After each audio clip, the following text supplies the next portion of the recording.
Monsieur le secrétaire général du ministère de l'Environnement, représentant Madame le ministre, Monsieur le délégué spécial adjoint 4,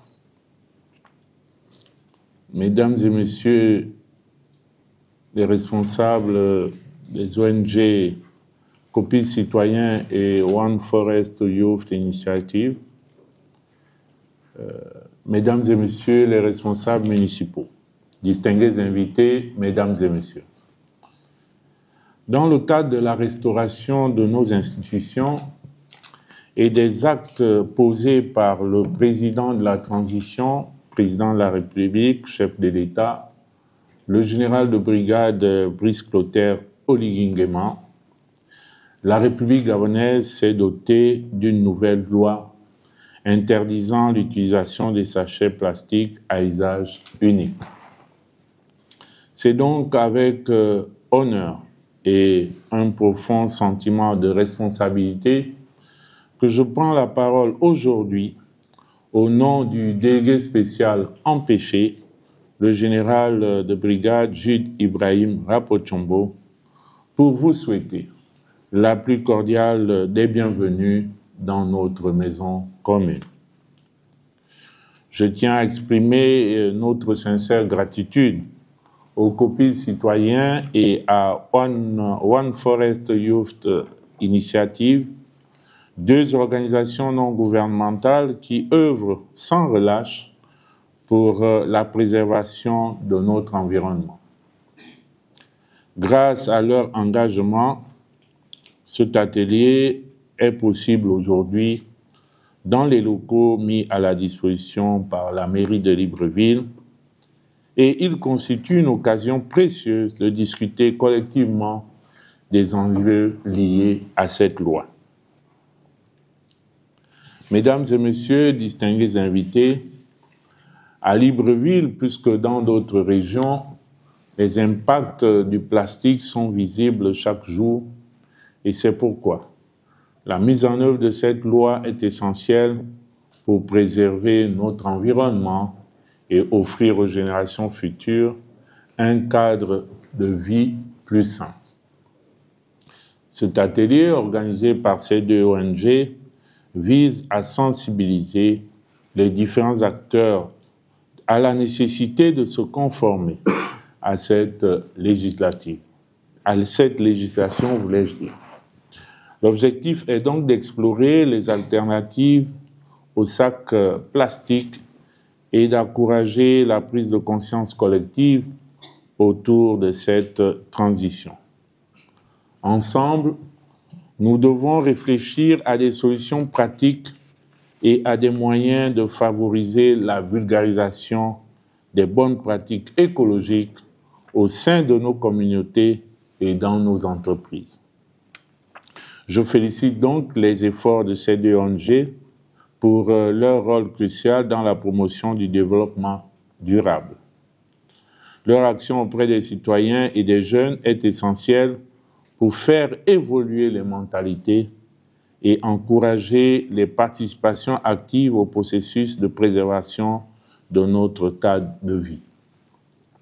Le délégué spécial en charge de la commune de Libreville, par ma voix, vous réaffirme l'engagement total de la mairie de Libreville à soutenir la mise en œuvre de cette loi et à travailler main dans la main avec tous les acteurs concernés pour garantir le succès de cette initiative. Libreville, capitale du Gabon, doit être un modèle de respect de l'environnement. Je remercie toutes les personnes qui ont rendu cet événement possible et tous ceux qui vont s'engager à promouvoir le changement de comportement. Je vous invite tous à participer pleinement aux échanges de cet atelier, à poser vos questions et à partager vos idées. Ensemble, nous réussirons à transformer cette interdiction en une véritable opportunité pour notre ville et notre pays. Je vous remercie.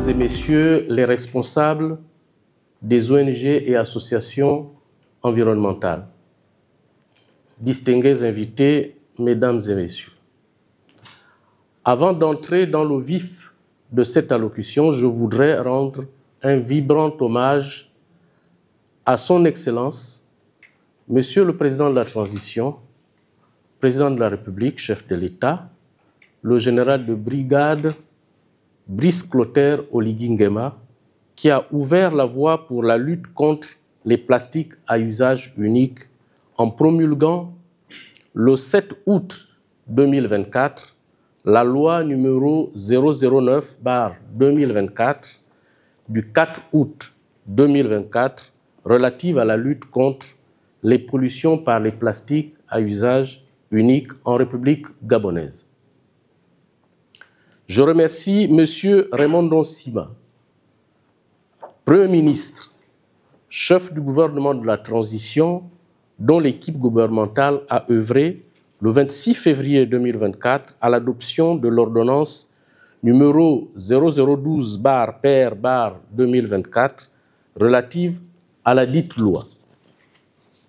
Je voudrais ensuite présenter toute ma gratitude à Madame le ministre de l'Environnement, du Climat et du Conflit Homme-Faune, Svetlana Mingengi Ndomba, épouse Nzoma, empêchée, qui m'a fait le privilège de prononcer en son nom ce mot d'ouverture, à l'occasion de cet atelier de sensibilisation citoyenne sur la loi relative à la lutte contre les plastiques à usage unique en République gabonaise. Mesdames, Messieurs, dans cette continuité, je remercie Monsieur le délégué spécial de la commune de Libreville pour la tribune offerte ce jour et surtout saluer l'engagement des collectivités locales pour l'appropriation de cette loi. Je voudrais enfin souligner que cet atelier est le premier du genre porté par la société civile, en l'occurrence le COPIL citoyen, dont je salue l'initiative, preuve que la problématique de la pollution de l'environnement par les plastiques à usage unique est en train de devenir l'affaire de chaque citoyen que nous sommes avant tout. Mesdames et Messieurs, il faut rappeler que l'humanité fait face aujourd'hui à 3 crises environnementales majeures. Le changement climatique avec son lot de dégâts, la perte de la biodiversité mondiale et ses conséquences sur le déséquilibre des écosystèmes et la pollution par les plastiques, notamment ceux à usage unique. Ces plastiques, dont la disparition par dégradation naturelle peut prendre des centaines d'années, sont présents dans tous les milieux du vivant. Ils se décomposent en micropolluants qui contaminent nos sols, nos eaux et l'air, ainsi que notre chaîne alimentaire avec des effets néfastes sur la santé animale et humaine. La problématique est telle qu'au moment où je m'adresse à vous, le monde est réuni à Busan, en Corée du Sud, pour négocier un accord international sur la fin du plastique. Mesdames et Messieurs, au Gabon, ce sont près de 10 tonnes de bouteilles de plastique qui ont été collectées en 10 jours lors du challenge Zéro Plastique de 2023. Un sondage réalisé par la Fédération des entreprises gabonaises, la FEG, a évalué à près de 15 000 tonnes le volume total des plastiques produits et importés localement. En effet, les plastiques jetés dans la nature sont drainés par ruissellement et se retrouvent à la mer. Ceci obstrue et empêche le passage des eaux, causant ainsi des inondations et leur lot de drames aux populations. Ces plastiques, qui sont des bouteilles, des couverts, des sachets, des emballages ou des objets ordinaires, dégradent l'image de nos villes et paysages parce que abandonnés par moi, par vous et chacun sur la voie publique, les cours d'eau et même en forêt. Nous l'avons tous compris, cette situation n'est pas tenable, viable ou durable. Des actions et mesures courageuses soutenues par chacun de nous sont nécessaires. C'est dans ce contexte déplorable que le gouvernement de la République gabonaise et le Parlement ont pris la résolution de légiférer sur cette problématique. Mesdames et messieurs, l'État se donne par ce texte législatif les moyens préventifs de mise en place du cadre durable pour gérer ce problème d'une part. Il instaure également des dispositions incitatives par la taxe de valorisation de ces déchets plastiques d'autre part. En application des principes pollueur-payeur et de celui de la responsabilité élargie du producteur de plastique, bientôt, tout opérateur économique dont l'activité porte sur l'importation, la production, la distribution et la commercialisation des plastiques à usage unique devra contribuer via une taxe de valorisation. Mais cette seule mesure ne suffit pas pour atteindre l'objectif du zéro plastique à usage unique. Il faut d'abord compter sur la responsabilisation de chaque citoyen qui doit adopter des gestes écologiques simples qui visent à réduire sa consommation de plastique au quotidien. À ce stade, la lutte contre la pollution plastique nécessite une action individuelle et collective. Mesdames et messieurs, une fois de plus, ces plastiques sont dangereux pour notre environnement, notre santé, et c'est pour cela que nous devons changer notre rapport avec ces plastiques, en éliminer l'usage, les jeter dans les bacs disponibles ou aux endroits appropriés. Mesdames et messieurs, tout en espérant qu'au terme de cet atelier, chacun aura compris l'utilité de cette loi de manière à s'engager personnellement pour un Gabon sans plastique. Je déclare ouvert au nom de Madame le ministre de l'Environnement, du Climat et du Conflit Homme-Faune l'atelier de sensibilisation sur la lutte contre les pollutions par les plastiques à usage unique. Je vous remercie. Bonjour à tous, je suis Max Axel Bunda-Moussavou, directeur du programme de l'ONG One Forest Youth Initiative.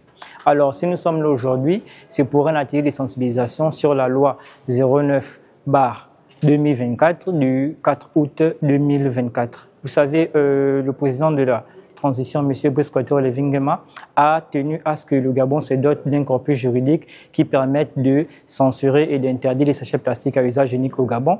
Et nous sommes là aujourd'hui avec Repli Citoyen pour sensibiliser les populations. Et l'idée de l'ONG a préparé une campagne qui ira à l'intérieur du pays sensibiliser les populations, les revendeurs, les commerçants et les détaillants sur l'interdiction de ce plastique à usage unique.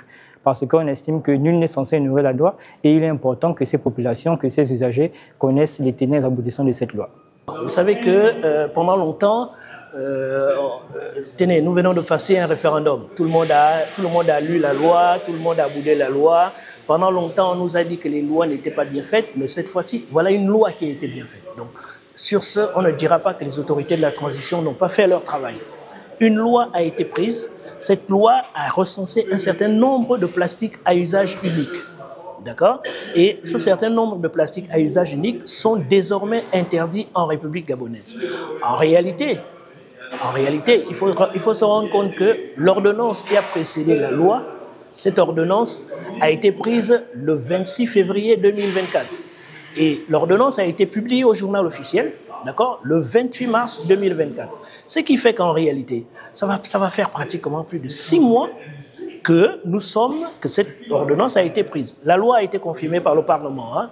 Elle a été confirmée dans la deuxième session parlementaire, c'était le 4 août 2024. Cependant, l'ordonnance stipulait que dès lors qu'elle était publiée, il était donné un délai de 6 mois à tous les opérateurs pour se conformer à la législation gabonaise. Celle qui dit qu'il est interdit d'importer, il est interdit d'utiliser, il est interdit, son usage, l'usage même du plastique est interdit en République gabonaise. Donc, depuis le 28 août, nous sommes tous en infraction de la loi.